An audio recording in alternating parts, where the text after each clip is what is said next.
Donc, bonjour à tous. Bienvenue à cette première causerie de 2026. Donc, elle porte sur de la ferme à l'assiette. Chaque étape de la filière fromagère peut être optimisée grâce à l'intelligence artificielle, mais par où commencer? Donc, sans plus tarder, je vais vous présenter notre conférencier, Monsieur Boulbe. Franck Boulbe, conseiller affaires et partenariat au crime, accompagne les entreprises dans leurs projets d'innovation avec l'intelligence artificielle. Avec 15 ans d'expérience, dont 4 ans à accompagner plus de 100 entreprises dans leur virage 4.0 et des distinctions comme le prix de l'entrepreneur émergent C2 Montréal, il allie expertise technique et vision stratégique pour rendre l'intelligence artificielle et l'innovation accessibles à tous. Passionné pour les défis industriels et familier du milieu agroalimentaire, il adore aider les entrepreneurs à concrétiser leurs projets technologiques. Donc, merci. Est-ce que vous pouvez passer à la diapo suivante? Merci. Euh, pour la causerie, je rappelle les règles, les consignes pour la participer à la causerie. Je vous demanderai de laisser votre micro fermé. Puis vous pouvez, quand vous voulez poser une question, lever la main. Puis, ou vous pouvez aussi le faire par le chat. Puis, allez pouvoir ouvrir votre caméra lorsque vous poserez votre question. Donc, merci beaucoup et bonne causerie. Je vous laisse aller, Monsieur Boulle. Merci Marie-Pierre. Enchanté, je suis ravi de participer à cette première causerie fromagère de l'année et première également pour moi avec le Centre d'expertise fromagère du Québec. Je ne redirai pas ce qui a déjà été mentionné sur mon profil, mais c'est ça. Donc j'ai rejoint le crime récemment. Auparavant, j'ai été dans un centre d'expertise industrielle, celui de Montréal en transformation numérique pour les entreprises manufacturières.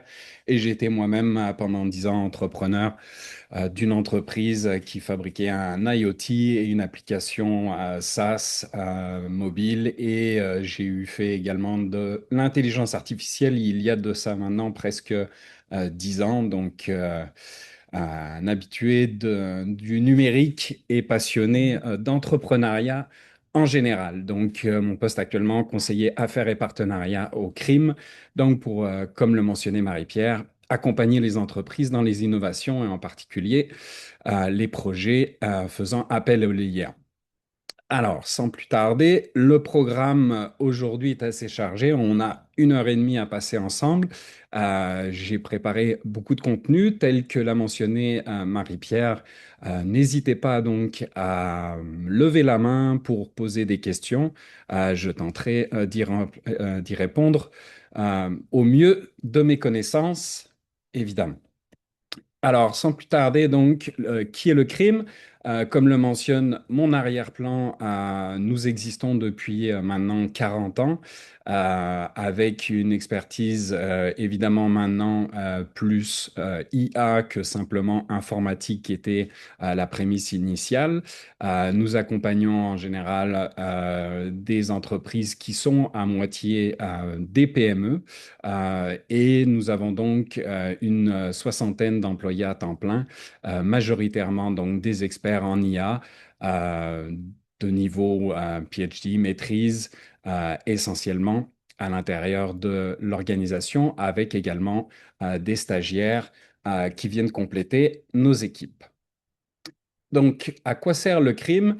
C'est une initiative privée. Nous sommes un organisme à but non lucratif, mais qui a été initié par un consortium d'entreprises privées pour remplir en fait le gap, le trou laissé entre l'innovation faite au niveau universitaire et les besoins d'entreprise. Évidemment, lorsqu'on fait de la recherche pure, on cherche à faire avancer la science. Mais lorsqu'on veut implanter ces solutions en entreprise, il y a des problématiques qui sont liées aux entreprises qui diffèrent d'un laboratoire universitaire avec des conditions parfaitement maîtrisées.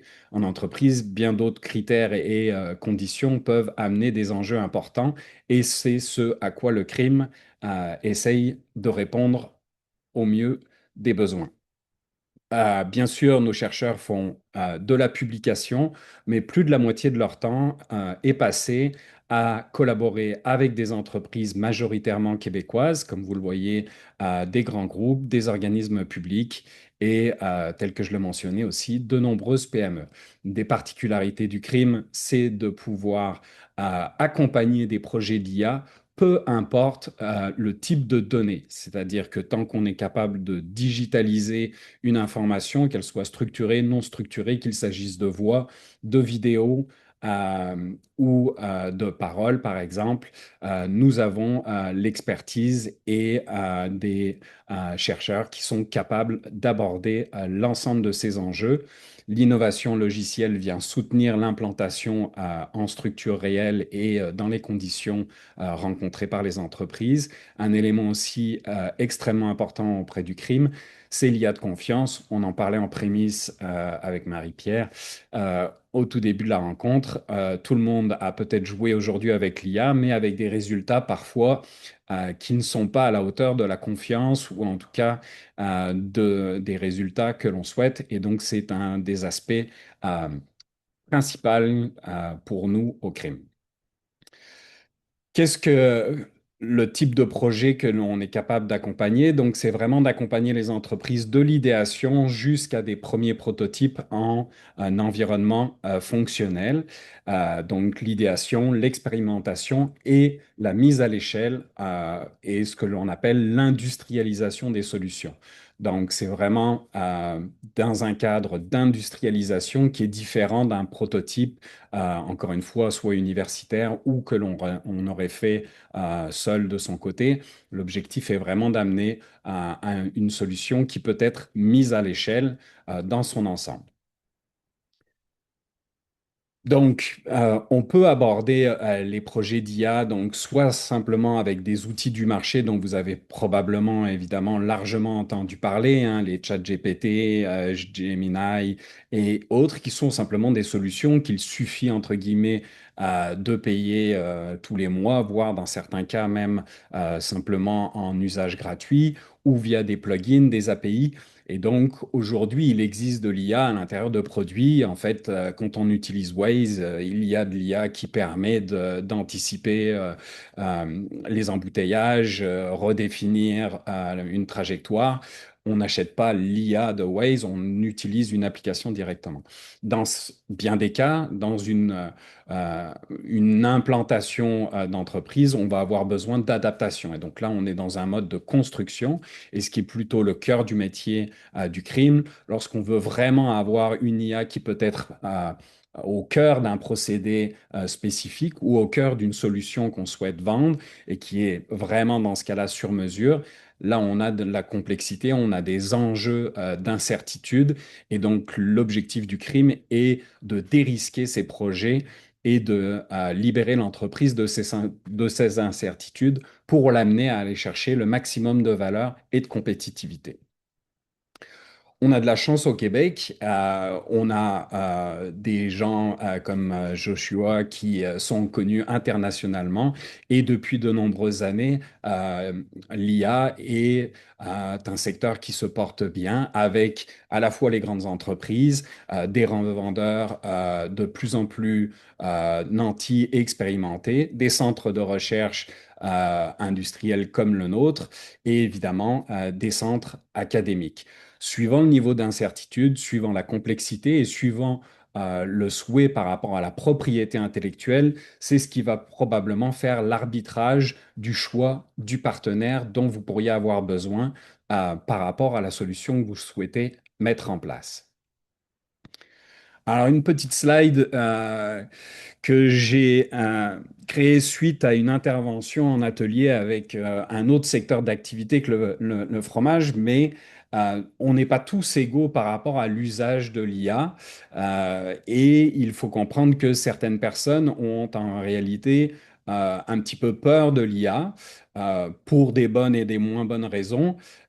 Et c'est quelque chose qu'il faut prendre en compte. Alors oui, des outils comme ChatGPT ont un déploiement et une force de frappe en termes d'adoption qui surpasse, entre guillemets, toutes les autres applications qu'on a pu connaître auparavant. Mais au-delà de cette vitesse, il faut comprendre que il faut essayer de faire monter tout le monde en compétences et il faut prendre en compte certains enjeux de peur et résoudre ça par une meilleure connaissance des outils. Ce que je vais tenter idéalement de défricher aujourd'hui avec vous. Premièrement, j'aimerais, entre guillemets, briser le cou à une certaine idéologie actuellement, puisqu'on parle maintenant même d'intelligence complète, supérieure, presque à l'humain. On parle beaucoup de LLM, de ChatGPT, d'IA générative, mais vous comprenez bien qu'en réalité, il s'agit simplement du petit point rouge que vous voyez dans le graphique sur la droite. Euh, Avant, moi, quand je faisais de l'IA il y a 10 ans, on parlait de machine learning, de deep learning. Ces technologies-là restent encore des technologies très matures et peut-être probablement plus fiables. Il faut comprendre que les LLM, leur force, c'est de comprendre du texte. Mais lorsque l'on a une série temporelle, comme par exemple des enregistrements de température dans une cuve, à vrai dire, on n'a pas besoin nécessairement d'un LLM qui est meilleur pour traiter du texte, puisqu'en l'occurrence, là, on parle de données numériques comme des températures et on veut détecter, par exemple, des patterns ou des comportements de cette température. Dans ce cas-là, les outils comme ChatGPT ne sont peut-être pas forcément les meilleurs outils, puisque justement, ils peuvent halluciner, ils peuvent dériver, tandis que le machine learning a un niveau de précision sur lequel il est plutôt plus fiable et va améliorer sa fiabilité même au fur et à mesure qu'il va apprendre. Euh, donc, ça explique peut-être un petit peu, si vous l'avez entendu, ces espèces de nouvelles qui annoncent que 95% des projets d'IA générative n'ont pas été un succès ou que 70% des projets d'IA peuvent avoir été un échec. Ben, c'est parce qu'on a peut-être sauté trop vite sur une solution avant d'avoir identifié déjà le problème et d'avoir essayé d'investiguer quelle était la bonne solution par rapport à ce problème, plutôt que de dire je veux faire ceci avec ChatGPT avant de savoir s'il fallait vraiment utiliser cet outil-là. Autre chose, par exemple, pour les contrôles qualité, la vision par ordinateur n'est pas nécessairement non plus liée à des outils génératifs. Et de plus en plus, aujourd'hui, on a des technologies hybrides qui peuvent allier l'une et l'autre de ces technologies et systèmes pour arriver au résultat attendu. Alors maintenant, pourquoi l'IA au Québec et pourquoi je vous incite malgré tout à considérer la puissance que peut offrir ces technologies? Ben parce que globalement, même les grandes entreprises l'avouent, il y a eu un certain nombre d'échecs, tout le monde n'est pas au même niveau et malheureusement, effectivement, les entreprises agricoles sont plutôt celles qui ont le moins d'adoption pour avoir accompagné des entreprises fromagères du Québec dans mon ancien emploi. Je sais qu'une entreprise familiale avec des ressources limitées n'a ni forcément le temps ni les compétences. Cela étant dit, je vais essayer de vous montrer qu'il y a façon de dérisquer et en tout cas de faire des premières expérimentations pour essayer d'adresser certains de vos enjeux avec les outils qu'offre l'IA. Alors, l'IA, c'est pas comme un projet IT où l'achat d'un équipement informatique ou un équipement de production classique, c'est vraiment une méthode scientifique et j'irais même jusqu'à dire, dans bien des cas, même si on ne parle pas de ChatGPT ou autre et qu'on parle de machine learning, contrairement au projet IT, moi qui ai fait génie électrique, informatique industrielle, normalement, en électronique ou en informatique, c'est 0 ou 1. En l'occurrence, c'est de la probabilité, bien souvent, l'IA. Et donc, c'est pas 0 ou 1, mais on est à 90% de reconnaissance d'un défaut sur un produit, par exemple, en milieu manufacturier, ce qui est l'objectif, mais peut-être que le premier prototype ou le premier projet n'arrivera qu'à un 60% de résultats. Donc, c'est une démarche itérative qui ne se fait pas en un jour. Il ne suffit pas de brancher une clé USB ou de downloader une application pour avoir dès demain euh, le résultat attendu. Donc, il faut être prêt à faire un certain nombre d'étapes avant d'atteindre l'objectif que l'on s'est fixé. Donc, je vous donne, pour essayer de rentrer vraiment sur des aspects pragmatiques, un certain nombre de cas pratiques, encore une fois, liés à mon expérience sur euh, 6 enjeux sur lesquels je vais vous démontrer comment demain matin, vous pourriez déjà commencer à faire des premières itérations et des premiers tests. Afin de vérifier si vous avez une opportunité ou pas. Je maintiens qu'il faut toujours se concentrer d'abord sur bien identifier le problème, le processus, avant de sauter sur une solution et que toutes les solutions ou toutes les technologies ou toutes les applications ne sont pas égales pour le même problème. Donc, c'est de valider vos intuitions, vos problématiques et ensuite de faire un certain nombre de tests. Jusque-là, tout va bien, pas de questions. Je continue. Euh, on en parlait aussi avant de démarrer la conférence aujourd'hui. Je fais un warning relativement important. Vous avez sans doute entendu notre cher ami Elon Musk nous promettre la disparition bientôt des chirurgiens remplacés par des humanoïdes et l'IA d'ici 3 ans et que c'était même plus la peine d'aller étudier en médecine. Je reste très sceptique. Il nous a promis il y a 10 ans que les voitures se conduiraient toutes seules. Et force est de constater qu'aujourd'hui, vous ne pouvez pas lâcher le volant plus d'une minute. J'ai envie de dire, avec l'IA et surtout générative, c'est la même chose. Vous ne pouvez pas laisser en cruise control sans vérifier, double vérifier, comparer et garder le jugement et votre expertise comme étant la vérité par-dessus les conseils ou les préconisations que pourrait vous donner l'IA. Donc, c'est extrêmement important de comprendre, surtout dans les petites expérimentations que je vous ai données, que c'est une façon d'aborder, mais il ne faut pas avoir une confiance aveugle. Oui, surtout l'IA générative peut halluciner, et c'est à vous de faire la part des choses entre ce qui est une bonne recommandation de ce qui ne l'est peut-être pas ou sur les éléments sur lesquels vous êtes sceptique. Faites-vous confiance, vous connaissez votre métier mieux que l'IA qui intrinsèquement ne sait pas faire du fromage. Première expérimentation, vous avez des équipements. Dans certains cas, vous êtes dans des régions qui peuvent être un peu éloignées, parfois être desservies avec plus ou moins de difficultés. Je l'avais vécu avec un client qui avait des équipements d'un certain manufacturier. Lui était en Estrie, le seul technicien était au Saguenay. S'il met 6 heures pour arriver alors qu'une cuve est remplie de 10 000 litres de lait, pour intervenir, ça peut être une perte totale. Et donc, l'autonomie, prédire les bris d'équipement sont des éléments importants parce que, vous le savez sans doute, moi qui étais par exemple dans le monde de la réfrigération, ben, détecter une fuite sur un évaporateur d'un compresseur permet de réparer l'évaporateur à faible coût. Si malheureusement vous ne vous en êtes pas rendu compte et que le problème remonte jusqu'au compresseur, là on arrive avec des problèmes plus importants. Euh, il est important, au-delà de noter sur un papier avec un crayon des opérations de maintenance, idéalement de numériser ces informations, ces suivis sur les comportements de vos équipements. Dans certains cas, vous pouvez avoir des PLC, donc des ordinateurs ou des équipements numériques qui vous fournissent de l'information et vous pourriez éventuellement aussi ajouter un certain nombre de capteurs qui vont aller, par exemple, recueillir les vibrations d'un équipement, d'un moteur. Je vous ai mentionné par exemple une entreprise et une start-up québécoise, Soraling, qui propose ce type de capteur de vibration avec température et humidité.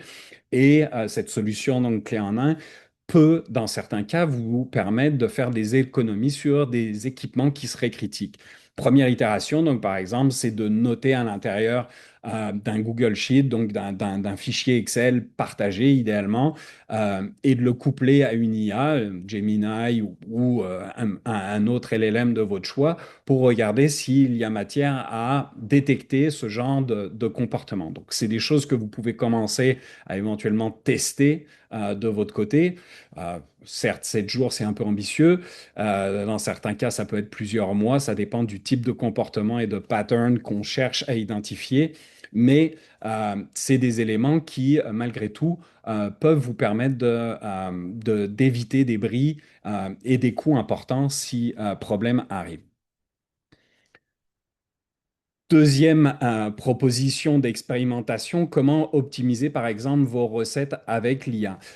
Il est assez facile et à vous de le vérifier. Encore une fois, c'est vous les experts.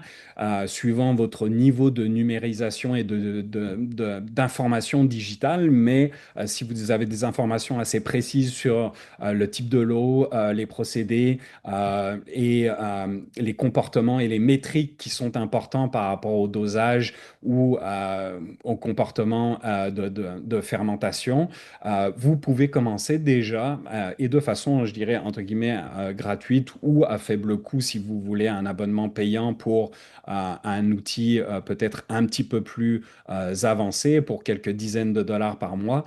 Vous pouvez avoir des outils comme Claude AI où vous allez, tel que c'est écrit entre guillemets, donner les caractéristiques d'un lot, d'une batch sur lesquels vous allez demander des recommandations. Encore une fois, à vous d'analyser avec votre jugement si la recommandation fait du sens ou pas, mais c'est une occasion, je dirais, assez facile et bien paramétrée de demander à l'IA des conseils et des opportunités d'amélioration continue euh, qui sont multifacteurs et ça, l'IA est très bonne pour aller chercher plusieurs facteurs à la fois et des fois, l'humain peut se fier à son intuition, mais l'intuition peut avoir des limites. Elle va être excellente, votre jugement, votre expertise et votre intuition resteront encore une fois les leviers principaux pour prendre les décisions finales.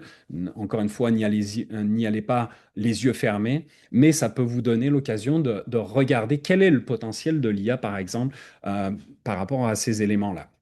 Évidemment, des outils du commerce permettent d'enregistrer ces informations de façon numérique. J'ai noté par exemple Nutrasoft qui est assez connu en agroalimentaire et qui est aussi une entreprise qui est basée ici à Montréal. Troisième expérimentation, et celle-ci, encore une fois, va se baser sur des technologies lorsque industrialisées sont assez matures, puisque la vision par ordinateur, hein, avec des caméras comme Cognex, mais qui sont basées à Montréal, on peut penser à des caméras comme Keyence.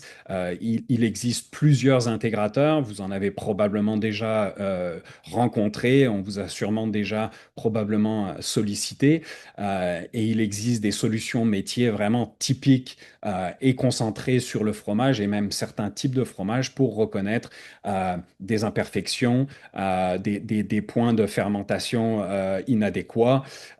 Et donc, si elle est bien entraînée, l'IA a également bout de capacité. C'est des choses que si vous n'avez jamais abordé ces technologies-là, encore une fois, avec votre téléphone, vous pouvez déjà commencer à faire des photos et tester ce que des LLM seraient en mesure de reconnaître sur les textures, des couleurs ou des défauts visuels que vous souhaiteriez identifier de façon strictement automatisée ou en tout cas aidée par l'IA. Encore une fois, en milieu manufacturier, il est très souvent recommandé d'avoir une validation humaine in fine à la fin du processus. Expérimentation numéro 4, surveiller donc par exemple la santé du troupeau. Euh, Là encore, on peut prendre des photos, on peut avoir un protocole et demander une validation avec de l'IA pour essayer d'avoir des recommandations sur des comportements. Encore une fois, gros warning, l'IA n'est pas un vétérinaire, hein, vous l'entendez probablement, des gens qui utilisent l'IA quasiment comme psychologue. Je ne le conseille pas, ou en tout cas, ce n'est pas l'idéal. Mais à titre de recommandation, lorsqu'on doit intervenir rapidement et qu'on doit identifier si il y a un risque ou pas, c'est des éléments qui peuvent être intéressants et résolus par l'IA. Et là aussi, une certaine effervescence au niveau, et vous connaissez mieux votre métier que moi-même, mais on est capable d'aller insérer maintenant des capteurs, même sur les mamelles, même à l'intérieur de l'estomac, pour avoir des informations très précises, ou sur le lait issu à la sortie, pour vérifier certaines métriques.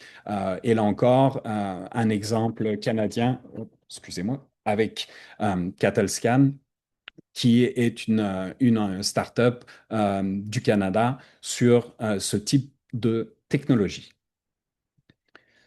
Expérimentation 5, là aussi, de mémoire, lorsqu'on sortait de la COVID, l'explosion des coûts en termes de factures énergétiques à large, entre l'augmentation des prix du diesel, du gaz liquéfié, ou à peu près même Hydro-Québec, on a beaucoup d'enjeux. Euh, et souvent, ce que j'ai remarqué au niveau des manufacturiers, on est à l'aveugle un petit peu sur le comportement de nos équipements, sur identifier quels sont ceux qui, au-delà de leur consommation, par exemple, peuvent avoir des pics. Et il faut bien comprendre que les incitatifs aujourd'hui d'Hydro-Québec sont par rapport à une capacité de débit limitée.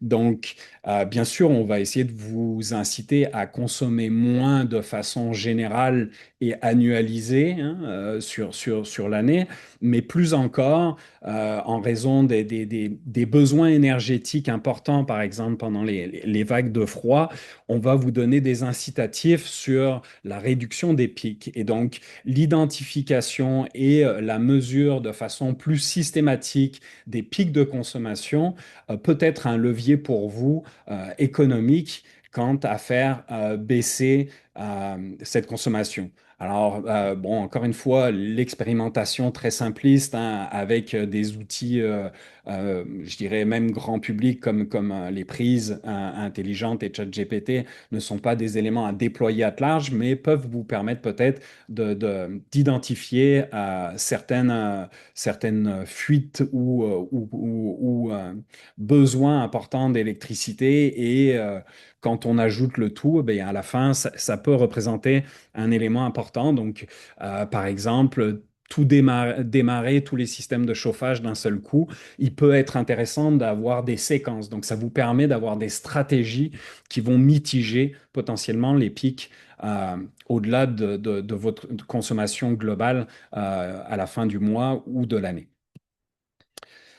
Expérimentation 6, là aussi de mémoire, les temps de nettoyage et les cycles de nettoyage sont évidemment très largement réglementés.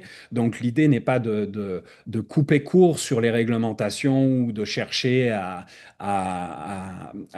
aller trop vite, mais par contre de peut-être essayer d'avoir encore une fois des stratégies qui vont vous permettre d'optimiser votre temps qui est précieux sans compromettre l'hygiène, avec l'analyse IA qui peut vous permettre de définir entre différentes stratégies de nettoyage et séquences qui pourraient être plus ou moins efficaces, et de définir la stratégie optimale par rapport à ça, encore une fois avec des outils, là pour le coup, qui sont relativement accessibles, en plus de pouvoir vous permettre une certaine traçabilité, une digitalisation, une numérisation de ces procédés, évidemment, qui vous permet une reddition de comptes potentiellement par rapport aux organismes réglementaires facilités. Donc, c'est le récapitulatif, pardon, des six expérimentations que je vous proposais. Donc, la maintenance prédictive, l'optimisation de recettes, le contrôle qualité, la santé des troupeaux, la partie énergie et les cycles NEP. On pourrait évidemment faire bien d'autres choses en amont ou en aval sur la chaîne de valeur qui vous concerne. Et je vais y venir de ce pas. Je me permets de faire peut-être une petite pause, prendre un petit verre d'eau et laisser l'opportunité à des gens peut-être de poser des questions s'il y en avait.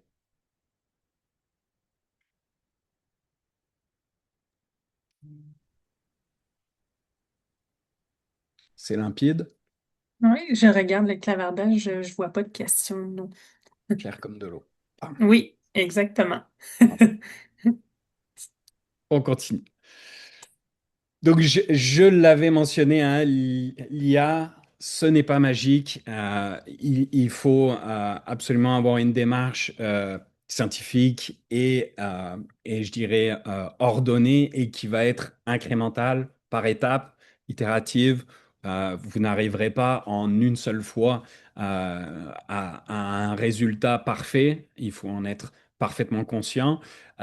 Mais ça peut être rapide, ça peut être à relativement faible coût pour arriver à détecter, encore une fois, quel est le problème que vous souhaitez adresser et est-ce que vous avez une chance d'y répondre avec les outils, par exemple, qui ont été proposés.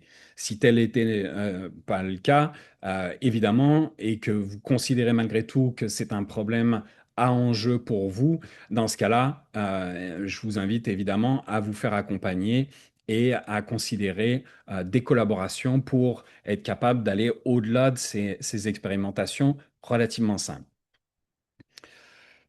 Je vous propose ici encore une fois des outils simples pour commencer à faire des premiers tests, mais typiquement, je me rappelle d'une l'entreprise fromagère, la directrice de production était évidemment bien occupée avec la production fromagère. Euh, Cependant, c'est elle qui recevait aussi toutes les demandes par téléphone, texto, courriel, de commandes, de dépanneurs, de grandes enseignes, de très très grandes enseignes. Et donc, cet afflux d'informations euh, non structuré ne facilite évidemment pas les choses pour avoir un flux et un processus administratif. Donc souvent, c'est un peu le défaut des manufacturiers. On se concentre beaucoup sur le procédé.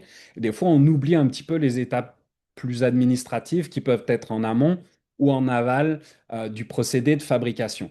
Cela étant dit, là encore, les outils d'IA et ici, je propose par exemple Lovable, qui est assez connu dans le monde des applications, qui vous permet tout simplement de définir, vous pourriez même lui parler, et elle va vous construire une application ou même un portail, euh, par exemple B2B, pour vos clients, pour qu'ils puissent enregistrer une commande directement. Donc le lien QR vous donnera accès à ce premier portail que j'ai réalisé très rapidement à titre de placeholder, mais que vous pouvez tout à fait vous réapproprier et pourquoi pas en faire usage ou l'intégrer ou en tout cas l'utiliser comme plateforme prototype, comme cahier des charges à votre entreprise, par exemple, web qui vous accompagne. Donc là aussi, l'IA vous permet quand même d'accélérer et aujourd'hui accélère très fortement notre capacité à coder et à mettre en œuvre des outils numériques qui, pour être très honnête, avant, prenait des quantités de personnes. Quand je l'ai fait moi il y a 10 ans, développer une application mobile qui utilisait l'IA, mobiliser une dizaine de personnes pour l'IA et une dizaine de personnes pour développer la partie iOS, Android, etc. Aujourd'hui, même vous, sans connaissance de codage, vous pourriez typiquement le faire. Euh, donc, par exemple, ici, vous voyez sur la gauche, Build me a quick demo for a small cheese factory of this tech. Je suis allé chercher carrément une application disponible, Cheese Yield Optimization, et il a construit de lui-même un dashboard, batch tracking, calculator, analytics, etc. Euh, donc, ce tableau de bord, après, ben, vous pouvez le faire agrandir, vous pouvez rajouter des éléments. Donc, je sais que beaucoup d'entreprises fromagères ont des besoins limités. Encore une fois, c'est pas forcément la panacée. Je ne dis pas que demain, toutes les entreprises fromagères vont devenir des éditeurs de logiciels, mais ça vous permet quand même de découvrir un petit peu le champ des possibles et dans quelle mesure aujourd'hui il y a des possibilités qui sont rendues accessibles à la fois en termes de budget, mais surtout aussi en termes de délai par rapport à leur mise en œuvre et même des mises en œuvre assez complexes. Là aussi, j'aime bien donner des toolbox. Donc, j'ai littéralement créé l'ensemble des éléments qui me paraissaient essentiels. Donc, à la fois le portail B2B, à la fois des éléments de production qui permettent de surveiller l'élevage, la fabrication, le contrôle qualité, même le calcul, par exemple, de route pour la logistique, de livraison, le suivi des stocks. Étant donné que j'ai opéré dans le monde de l'IoT pour les caves à vin dans mon ancienne vie, je me suis permis de faire aussi un petit onglet sur la partie gestion des caves. Euh, et sachant qu'on est capable également d'aller jusqu'à l'intégration, par exemple, des équipements de production et des PLC et de remonter un certain nombre d'informations. J'ai intégré des cuves classiques, hein. Je ne suis pas, encore une fois, expert des équipements de production, mais vous pourrez regarder par vous-même. Et encore une fois, c'est libre de droit. Si vous voulez vous amuser et tester un petit peu les fonctionnalités de ce type d'outil. Donc, c'est comparable à celui précédent, hein, qui était Lovable. Ici, on parle de Base 44, qui vous permettrait de vous réapproprier entièrement la plateforme que j'ai développée ici pour ce webinaire à titre de placeholder et d'exemple, et de le réajuster, de le repersonnaliser entièrement suivant vos besoins.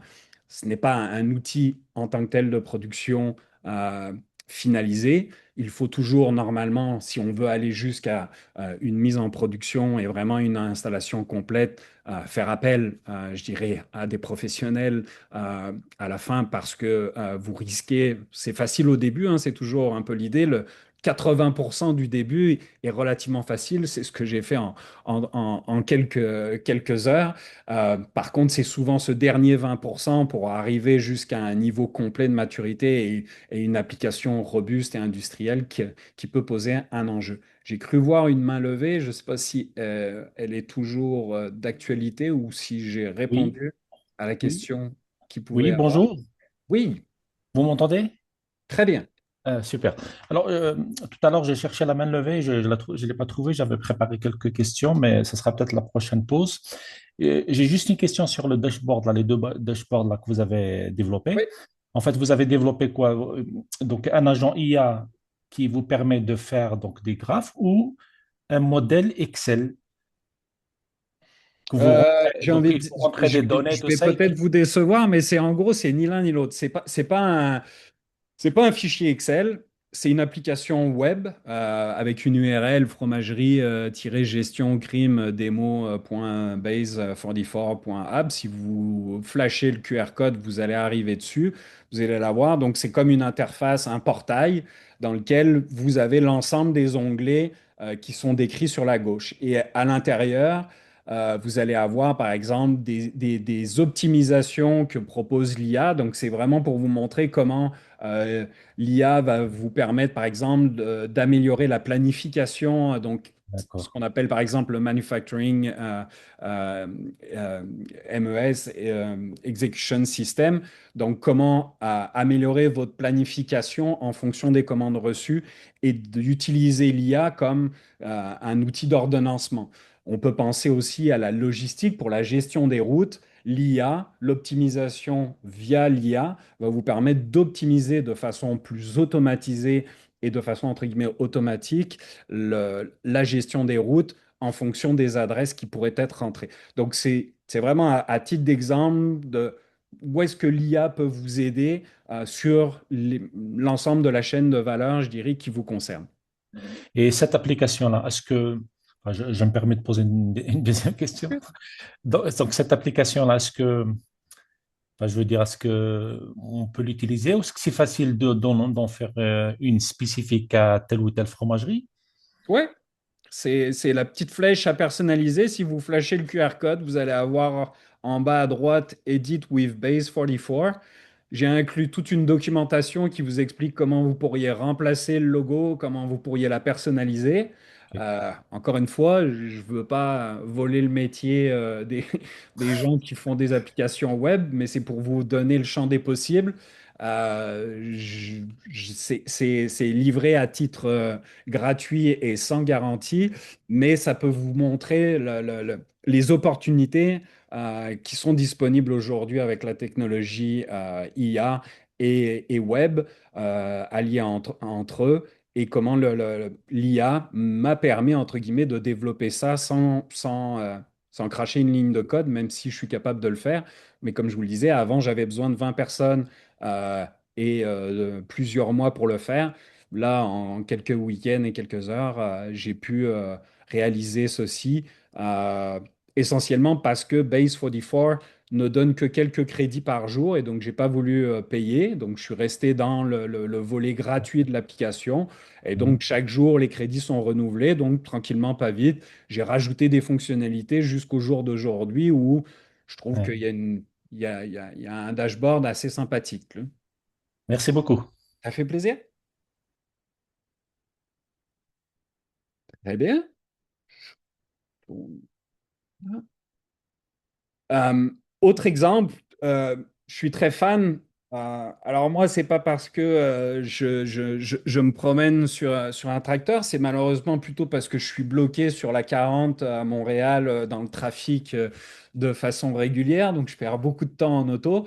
Un outil, si vous avez des adolescents ou de jeunes adultes au Cégep, ils ont sûrement entendu parler de Notebook LM, un outil développé par Google, extrêmement intéressant dans la mesure où justement, ce qu'on peut reprocher par exemple à ChatGPT ou un certain nombre d'outils d'IA générative, c'est qu'ils vont avoir tendance à vous donner une réponse moyenne de l'ensemble de l'Internet, incluant un peu les dérives ou ce qui peut être prédominant sur certains sujets, même si ce n'est pas forcément la réalité. L'intérêt de Notebook LM, c'est que vous allez lui donner les références que vous voulez sur le sujet dont vous souhaitez comprendre davantage. Et ça peut être vraiment n'importe quel sujet. Et donc, vous allez pouvoir lui donner des références, des URL, des sites Internet, même des vidéos YouTube, vraiment à peu près tout ce qui se retrouve sur le web. Et en rentrant ces références-là, vous allez être capable de vous construire un corpus de références, de connaissances et de sites Internet d'intérêt sur un sujet précis. Là, je l'ai fait sur, évidemment, l'industrie fromagère au Québec. Et donc, j'ai créé ce notebook LM qui, après, permet de faire un podcast, permet de faire une présentation PowerPoint ou permet, par exemple, les étudiants le font pour s'entraîner avec des quiz ou des fiches qui vont être automatiquement rédigées. Et donc, vous pouvez même décider de la longueur du podcast. Est-ce que vous avez 15 minutes, une demi-heure, 45 minutes à accorder à tel sujet qui est qui serait de votre curiosité? Et vous allez pouvoir écouter ce podcast que vous auriez, entre guillemets, créé sur mesure sur les sujets qui vous intéressent. Donc, un outil que je trouve extrêmement amusant et aussi extrêmement pertinent puisque on maîtrise parfaitement, je dirais, l'input, ce qui fait que la sortie est beaucoup plus safe et beaucoup plus contrôlée. Et vous pouvez également lui poser des questions comme un chat GPT.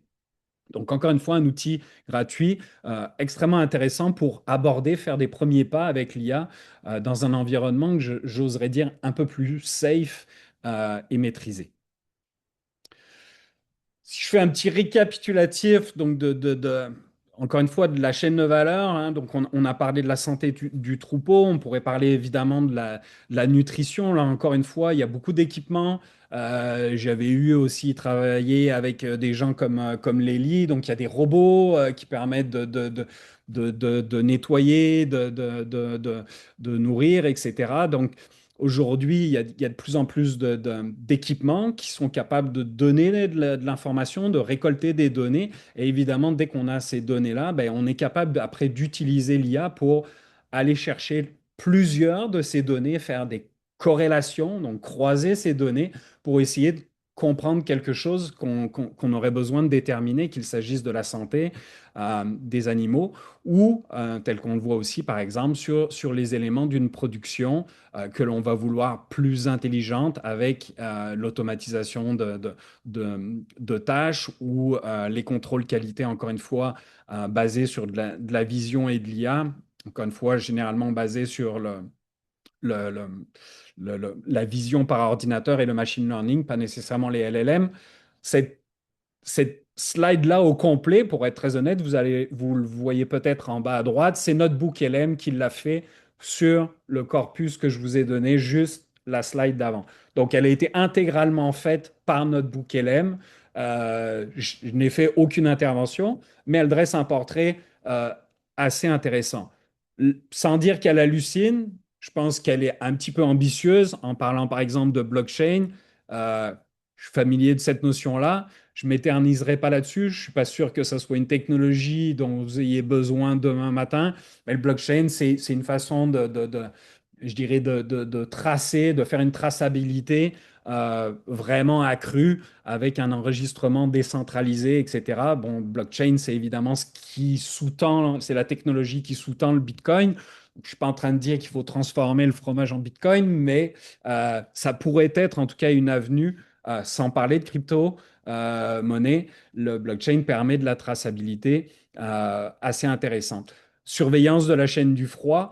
Évidemment, on a des capteurs, on a là aussi des fournisseurs de solutions qui permettent d'avoir des camions, Samsara par exemple, hein, qui ont des technologies très avancées. Et souvent, hein, maintenant, avec les capteurs, on a aussi une couche logicielle qui fait appel à de l'IA pour avoir des prédictions ou des tendances.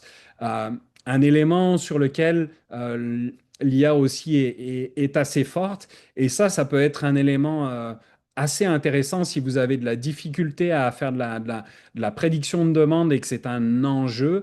L'IA est assez bonne pour faire de la prédiction de demande.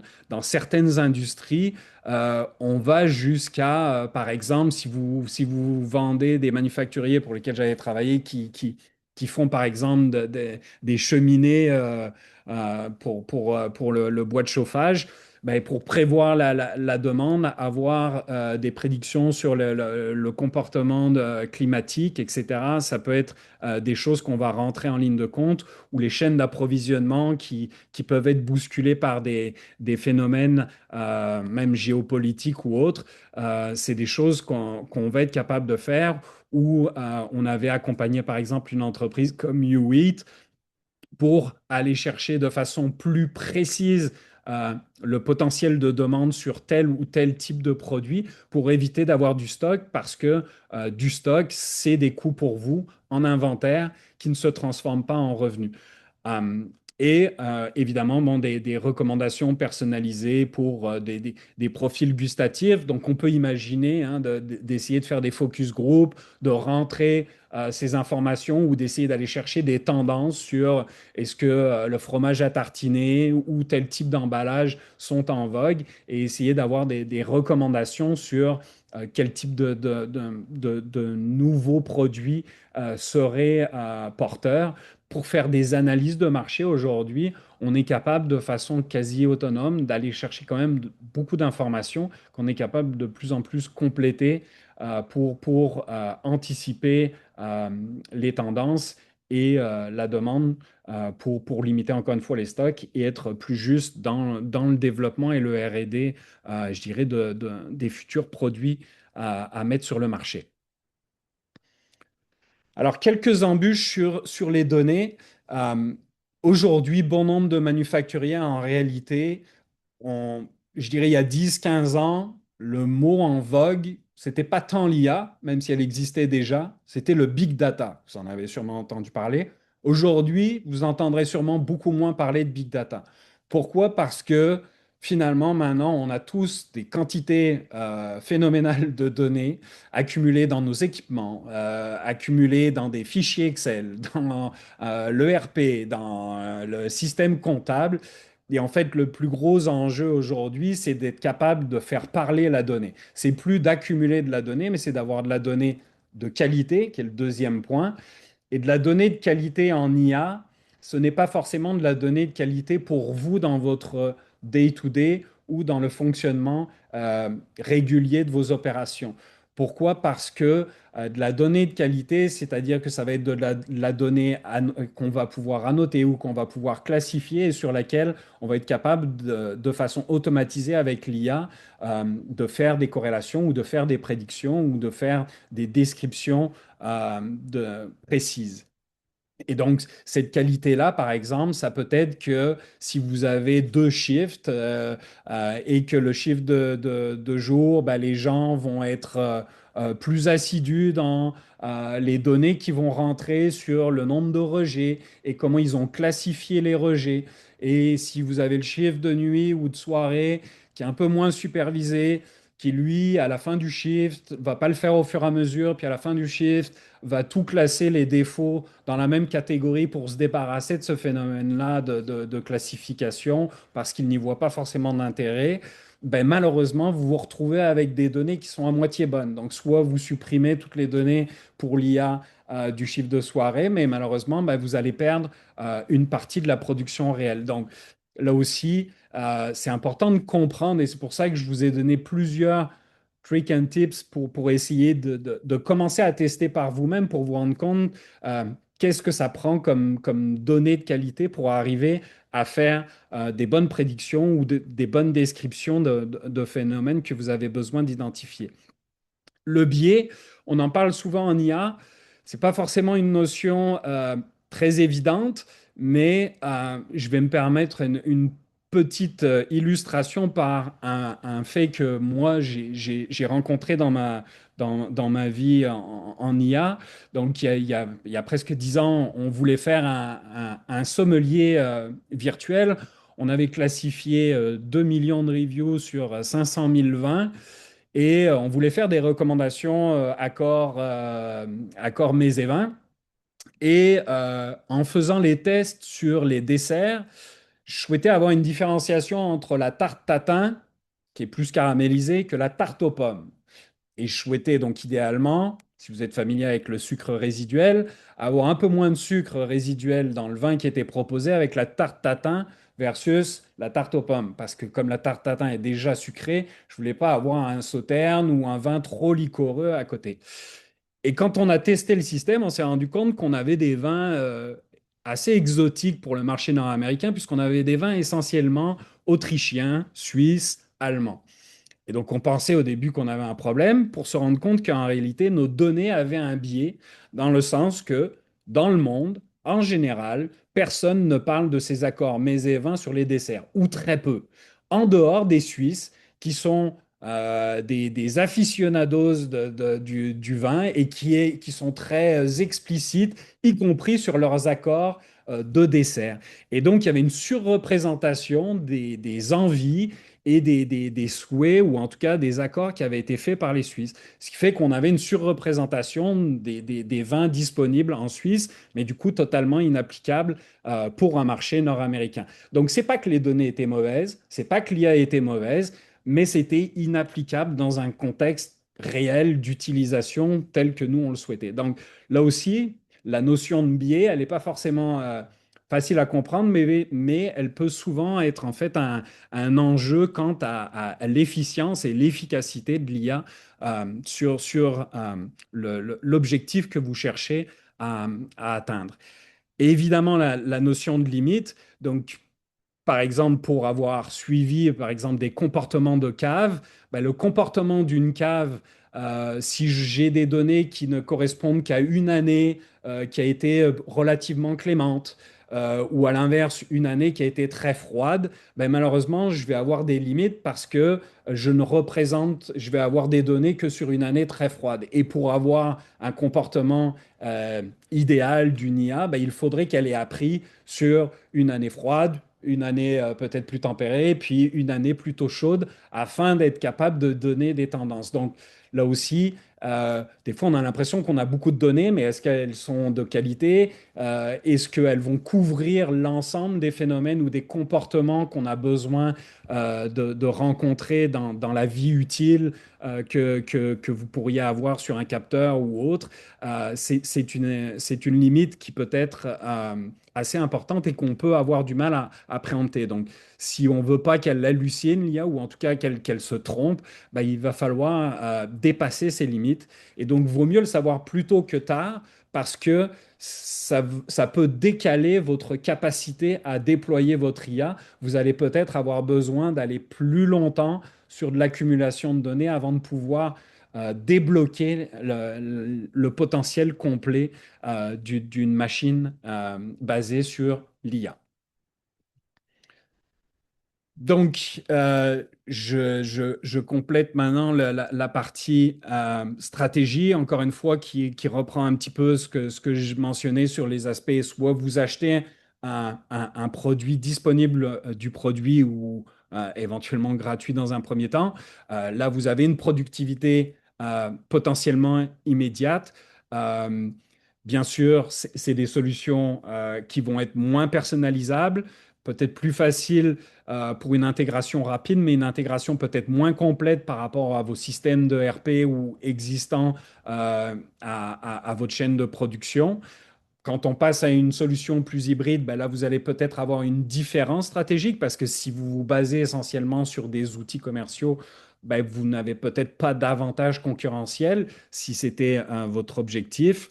Et si on veut vraiment aller chercher une différence concurrentielle, ben, c'est sûr qu'on risque d'aller plus sur de la construction R&D où on aura une incertitude peut-être un peu plus grande, mais aussi une différenciation et potentiellement donc une véritable propriété intellectuelle qui peut vous distinguer du reste de vos compétiteurs. Je vois que nous avons une petite main levée. Alors, je me suis pas présenté tout à l'heure. Thierry Adouche, je suis formateur en technologie litière à l'INILIA de Mamirol en France.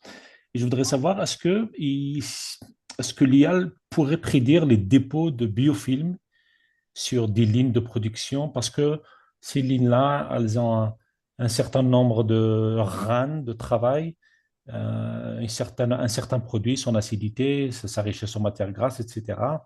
De prédire éventuellement un dépôt donc, de biofilm et de proposer des lavages spécifiques à cette ligne-là avant qu'il y ait une catastrophe sanitaire. Dans l'absolu, la réponse est oui. Après, sur la mise en œuvre, je suis loin d'être expert en biofilm, donc je me risquerai certainement pas à vous donner une réponse plus précise que ça. Je vous dirais sur la partie prédiction, ce que beaucoup d'intégrateurs, en tout cas dans ma vie manufacturière, avaient l'habitude de dire, c'est si aujourd'hui l'être humain est capable de le faire, a priori, on est capable de donner les paramètres à une machine IA de faire la même chose. L'avantage de l'IA, c'est qu'elle va être capable de le faire peut-être à une vélocité supérieure sur un convoyeur et de façon plus constante. C'est-à-dire que l'œil humain peut être imparfait ou il peut y avoir une variation sur une inspection visuelle humaine en fonction de l'opérateur, en fonction de sa fatigue, en fonction d'un certain nombre de paramètres. L'avantage d'avoir une machine IA qui ne va pas dépasser, hein, je reste encore un convaincu de la valeur humaine et que je pense que l'IA a la capacité et les outils basés sur IA ont la capacité de démultiplier des moyens pour le même nombre de personnes et donc d'affecter potentiellement des personnes sur des postes à valeur ajoutée plus importante pour l'intelligence humaine que une simple observation sur un fromage de défaut qui potentiellement, ça dépend de la variabilité du défaut, ça dépend des conditions d'éclairage, ça dépend de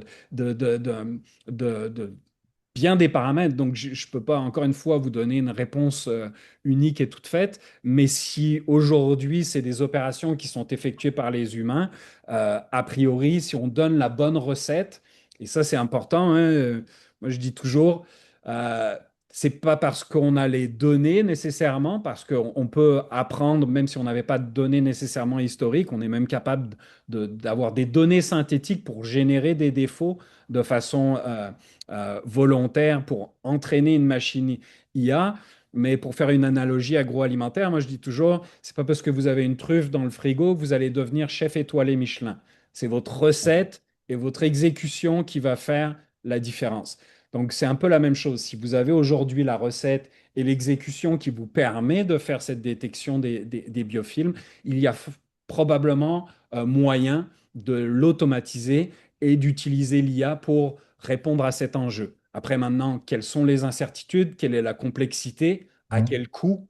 Là encore, je serais bien mal pris de vous donner une réponse plus précise que cela. Ok. Et tout à l'heure, vous avez parlé de capteurs de vibration, enfin, sur Oui, oui, la deuxième partie. Désolé de poser la question un retard. pas de Donc, problème. est-ce qu'on peut demain imaginer que les équipements, donc une pompe, un homogénéisateur, ils seront en fait suréquipés parce qu'ils seront déjà d'emblée prévus avec des senseurs, des capteurs qui prédiront l'usure et donc de prévoir une maintenance préventive avant l'usure. Oui, c'est l'aspiration de l'industrie, je vous dirais, manufacturière at large, là, et pour avoir été 2 fois à Hanovre en Allemagne, vous savez, les Siemens, Schneider Electric ou autres grandes compagnies, enfin Rockwell Automation, etc., sont effectivement positionnés là-dessus. Euh, et effectivement, de plus en plus, vous allez avoir besoin, enfin, vous allez avoir des équipements de plus en plus intelligents et des capteurs de plus en plus intelligents. Et la façon de rendre le capteur intelligent, parce que lui fournit une data brute, c'est de vous aider à prendre une décision. Et c'est ça que l'IA permet de faire, c'est qu'elle va être capable de prendre les données du Mhm. capteur, normalement, pour vous donner un dashboard, par exemple, qui va vous aider à prendre une décision. Donc, c'est effectivement l'aspiration. Pourquoi je prends l'exemple que je trouve extrêmement intéressant de Soraling sur le détecteur de vibration, c'est que à mon sens, beaucoup d'entreprises manufacturières et a fortiori dans le monde agricole sont avec ce qu'on appelle des équipements legacy, c'est-à-dire que vous avez les entreprises fromagères ont des capacités d'investissement limitées, essayent d'amortir des équipements le plus longtemps possible. Et donc, avant d'avoir un compresseur avec tous les capteurs qu'on peut imaginer, dernier cri, vous avez peut-être encore une salle de réfrigération qui est encore sur un vieux compresseur que vous essayez d'étirer le plus longtemps possible. Et donc, il est de plus en plus à risque d'avoir ce bris d'équipement. Et dans ce cas-là, au lieu d'investir peut-être des dizaines ou des centaines de milliers de dollars, euh, étirer la vie utile de cet équipement, mais tout en essayant d'aller chercher des éléments de garantie, parce que si vous avez un downtime, un bris d'équipement, vous pouvez potentiellement perdre du stock. Donc, il y a un trade-off, ou en tout cas, il y a un risque qu'on n'est peut-être pas prêt à prendre. Et donc, dans ce cas-là, d'avoir Ok. un capteur qu'on rajoute à un vieil équipement, ça permet, sans dire qu'on va le rajeunir, ça permet quand même de rajouter un élément de sécurité, une espèce d'assurance vie de l'équipement. Ok. Euh, Mhm. mais oui, à terme, au début, on fait de la maintenance planifiée, après préventive, puis après, c'est idéalement même prédictive parce que on se rend Ouais, compte ok. que, oh, il y a un changement de comportement de vibration qui indique qu'on a un début de problème et qu'on va essayer d'aller corriger, ou une courroie, par exemple, sur des systèmes de ventilation qui commencent à faiblir, et du coup, on arrive avec des éléments de résonance et de vibration qui ne sont pas souhaités, et ça permet d'aller faire ce changement sur une vieille courroie avant qu'il ne soit trop tard. Merci beaucoup. Ça fait plaisir. Je savais pas qu'on avait des visiteurs de France. Fantastique.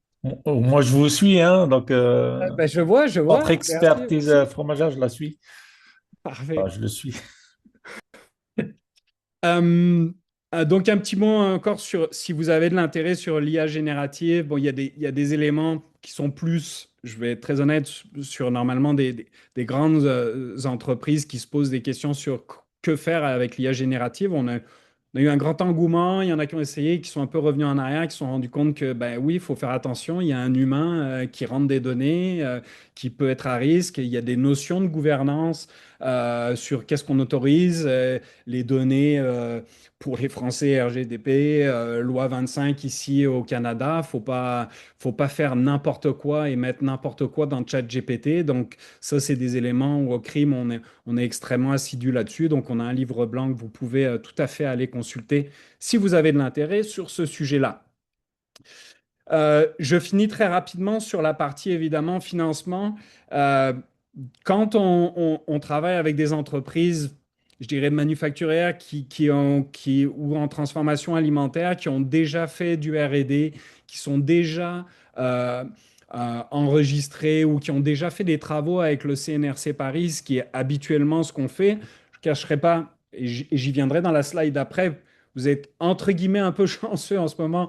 Ce n'était pas le cas il y a quelques années où il y a eu beaucoup d'investissements sur la transformation numérique, l'industrie 4.0, donc l'automatisation, etc., la productivité, hein, qu'on voulait redynamiser dans le monde manufacturier.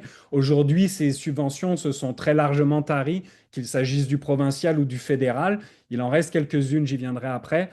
Mais nous, on a la chance d'être éligible donc au crédit RSDE pour tous les projets IA qui sont faits avec le CRIM, ce qui divise de facto tous nos projets entre guillemets par deux, puisque vous avez un 50% de retour en crédit RSDE, plus un pourcentage de temps que vous affecteriez au projet qui vous permettent d'aller chercher éventuellement un montant supplémentaire. Donc, oui, il y a aujourd'hui, parce qu'on a des outils gratuits comme ChatGPT, etc., j'ai l'impression que les gens ont un peu l'illusion que l'IA est gratuite. Malheureusement, je peux vous le dire, nos chercheurs ne sont pas, et pourtant on n'est pas ceux qui payons le plus, hein. Il y a des salaires dithyrambiques aux États-Unis pour les gens qui font de l'IA, mais l'IA, ce n'est pas gratuit, ça prend des GPU, ça prend des infrastructures solides, donc c'est sûr qu'il y a un coût pour faire un projet de R&D, mais on a quand même de la chance avec le CNRC Paris et les crédits RSDE notamment, au niveau du fédéral pour tout ce qui concerne les projets avec le crime. Et là, je mets un disclaimer encore une fois, je ne suis pas un spécialiste des financements. Il y a des gens bien plus ferrés que moi sur l'accompagnement au crédit disponible et je suis sûr que vous avez été sollicité, ou en tout cas quand j'avais travaillé avec des entreprises fromagères, elles avaient des consultants qui sont capables de les aider. Mais il existe encore aujourd'hui donc des programmes pour l'innovation bioalimentaire, etc., qui peuvent aussi vous permettre d'aller chercher des budgets relativement importants, pour être honnête, par rapport à d'autres secteurs d'activité, sans dire que vous êtes chanceux de ce côté-là, mais vous n'êtes pas forcément les moins bien nantis des secteurs comme la culture ou l'éducation, par exemple, où c'est beaucoup plus difficile d'aller chercher des subventions ou des aides financières. Il en reste encore une fois. Donc, je vous invite à les considérer et certaines de ces initiatives, en plus, vont, à mon avis, se tarir plus tôt que tard. Euh, la façon de travailler avec le crime, donc bien sûr, avant de faire un projet R&D, il y a plusieurs façons de travailler. On peut faire de l'accompagnement scientifique, on peut faire ce qu'on appelle des visites interactives, mais surtout, on a deux programmes phares que je voulais présenter. C'est notamment pour les entreprises qui auraient une personne métier, donc affaires, et une personne plus technologique. Nous avons un programme extrêmement populaire qui s'appelle Activation IA, qui est très largement subventionné, qui permet de vous former plus un mentorat pour vous faire une feuille de route. Si plusieurs des éléments et expérimentations que je vous ai nommés vous intéressent, ben, elle vous permet d'établir votre feuille de route pour établir la priorité. C'est important parce que vous n'avez pas de temps à perdre et donc faire des prototypes ou essayer de tester par vous-même sans connaître le chemin à parcourir pour arriver à un résultat final, vous risquez de tomber dans des développements sans fin et qui n'aboutiraient pas. Donc ça vous permet de vous faire une tête pour donc une période donc à peu près 25 heures d'accompagnement court qui vous explique comment on gère un projet IA et la partie mentor où vous avez un expert du crime qui va vous accompagner pendant ces 12 semaines. J'ai une cohorte qui commencera en mars prochain. Les places sont chères puisque à 3 150 $ pour les deux personnes, c'est une formation, encore une fois, très largement subventionnée. Et généralement, à l'issue de ça, un projet peut être identifié et on fait encore une fois souvent une deuxième étape pour dérisquer le projet avant de rentrer dans le projet. Et là, on parle du Numeria X où on va vraiment faire l'évaluation préalable complète de vos données. Vous allez devoir nous fournir vos données.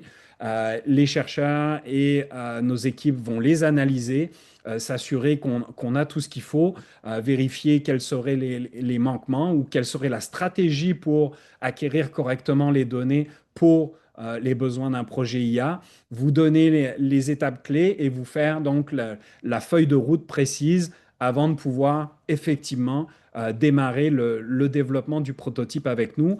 Et là, dans ce cas-là, au lieu d'un coût de 20 000 $, vous avez une charge de 12 800 $ qui est donc assumée par nous.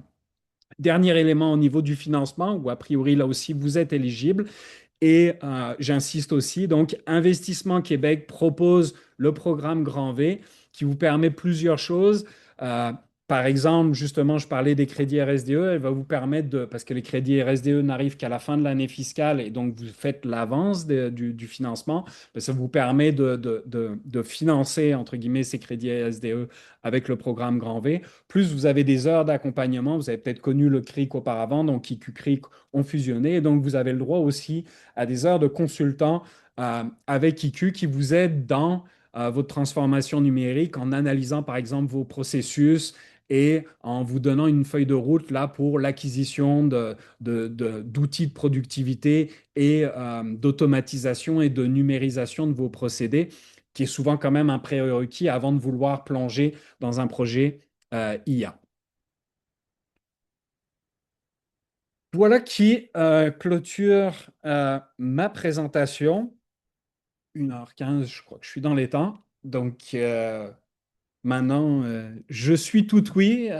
Si besoin, je peux revenir sur des slides précédentes si vous le souhaitiez. Je pense que de toute façon, après, Marie-Pierre, tel que tu le mentionnais, la vidéo et je pense même la présentation PowerPoint sera rendue disponible. Donc, vous pourrez réutiliser les liens et QR codes si vous n'aviez pas eu le temps de les voir pendant la présentation. Exactement, Merci oui, à tout à fait. tous. Est-ce que vous avez des questions pour notre conférencier? Oui, Alors, c'est toujours moi. oui. Alors, quelle est la meilleure manière de poser la question à l'IA pour qu'on ait la réponse la plus précise possible? Contexte. Et double vérifier.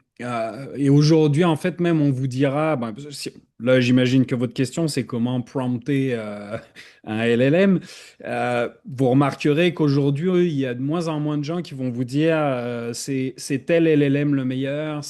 Donc, moi-même je le fais, hein, on double vérifie de l'un à l'autre quand parfois même on va demander à une IA de préparer le prompt à une autre IA. Ça peut sembler une mise en abîme, mais c'est effectivement la façon de le faire. Donc, il faut lui donner le plus de paramètres et, entre guillemets, mieux vaut trop de limites que pas assez pour l'IA. C'est-à-dire que plus vous lui donnez un bac à sable restreint, moins elle risque d'halluciner. Si vous lui demandez qu'est-ce que tu en penses, l'IA, elle pense rien. Donc, si vous lui demandez qu'est-ce que tu penses de tel sujet, elle peut vous dire strictement n'importe quoi. Si vous lui demandez quel est le nombre de fois que tel élément a été cité par tel type d'intervenant ou tel type de choses suivant X, Y, Z, donc plus vous mettez des paramètres, plus vous allez avoir une réponse fiable. Plus vous êtes généraliste et at large, comme si c'était vous parliez à un grand philosophe, plus elle va dire n'importe quoi. Donc, soyez le plus précis possible.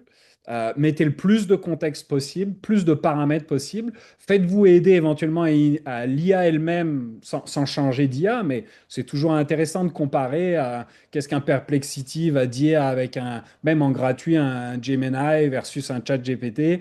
Euh, Ça dépend du sujet, ça dépend un peu de quel type de recommandation on souhaite avoir. Ça dépend si c'est des données tabulaires ou pas, si c'est de l'informatique ou du code. Claude est par exemple très connu et très apprécié au niveau du code. Copilot se débrouille bien aussi. Donc, c'est une réponse à géométrie, encore une fois, un peu variable, je m'en excuse, mais c'est ça. Et surtout, soyez prudent que les questions que vous posez, euh, vous avez un minimum de jugement et de connaissances sur le sujet pour être critique par rapport à la réponse qui vous sera donnée. Merci. Ça fait plaisir. Merci pour vos questions. Oui, il y a une Sur question dans le l'expression. chat. Oui, C'est parmi tous les intelligences artificielles disponibles, est-ce qu'il y en a qui sont plus focusées sur l'industrie fromagère, agroalimentaire? je vais être honnête, je les ai essayés pas mal. C'est dur à dire. Je vous dirais que sur l'industrie fromagère, moi, je trouve que ce qui a été le mieux établi, c'était justement quand j'ai donné des sources à Notebook LM, puis que là, je l'ai concentré là-dessus. J'avais des réponses précises sur des enjeux précis grâce aux informations que j'avais ou aux sources que j'avais données. Et ça peut être des rapports du CEFQ, ça peut être des rapports ministériels, ça peut être les normes sanitaires que vous allez rentrer, des PDF de 300 pages. Quand vous mettez tout ça à l'intérieur d'un notebook LM, puis qu'après vous allez aller poser des questions là-dessus, vous avez une réponse relativement fiable. Sinon, elles s'équivalent avec des variabilités un peu propres à chacune. Donc, c'est assez facile, hein. Quand vous avez posé une question, vous pouvez copier la question, puis aller la coller dans un autre LLM, puis regarder. Et des fois, ça va être un peu un mix des deux. Et puis, à vous de faire un peu votre cherry picking, là, je dirais si ceux qui ont les tempes grisonnantes comme moi ou qui sont en informatique depuis assez longtemps, vous savez, aujourd'hui, on est un petit peu à l'ère de quand il y avait Netscape, AltaVista et tous les navigateurs. Quel était le meilleur navigateur? Ben, il y a 20 ans, bien malin était celui qui était capable de vous répondre à cette question-là. Et il y avait des aficionados d'un peu les différents navigateurs. Ça dépendait des cas et des personnes. Aujourd'hui, avec l'IA, on en est un peu là. C'est difficile de dire quel est vraiment le meilleur et donc c'est un peu un... faut magasiner, là. Parfait, merci beaucoup. Je n'ai pas d'autres questions dans le chat. Est-ce qu'il y a d'autres personnes qui ont des questions? Parfait, C'était mais parfait. C'était oui, parfait. Merci. Merci beaucoup. Ça fait très merci. plaisir. Et si vous voulez poursuivre la conversation de façon plus approfondie ou confidentielle, vous pouvez prendre rendez-vous avec moi. Je suis là pour ça. Ben, Oui, je viens de vous envoyer une demande de connexion sur LinkedIn. C'est bon. parfait. Merci à nous. Maintenant, je vous présente la prochaine causerie. On a une prochaine causerie. Elle est bientôt. Elle est le 3 février prochain de 9 heures à 11 heures à